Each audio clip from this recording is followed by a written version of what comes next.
மீனாட்சி அம்மனுடைய ஆலயத்திலே இந்த ஆலயத்துல 8 கால பூஜை நடக்கிறது. 8 பூஜைகளிலும் இந்த ஆலயத்துடைய விசேஷம் அம்பாள் 8 ரூபங்களாக இருக்கிறாள்.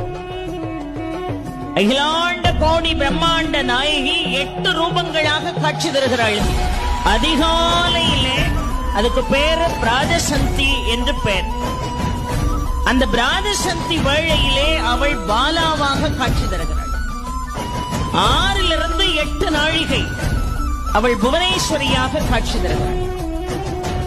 12 to 15 நாழிகை அவள் கௌரியாக காட்சி தருகிறாள். மத்தியான வேளையில ஷாமளாவாக காட்சி தருகிறாள். சாயரட்சையிலே மாதங்கியாக காட்சி தருகிறாள். அர்த்தஜாம பூஜையிலே பஞ்சசதியாக காட்சி தருகிறாள். பள்ளியறையிலே பள்ளியறைக்கு செல்கின்ற பொழுது சோடசியாக காட்சி தருகிறாள். பள்ளியறைக்குள்ளே மகா சோடசியாக காட்சி தருகிறாள். 8 ரூபம்.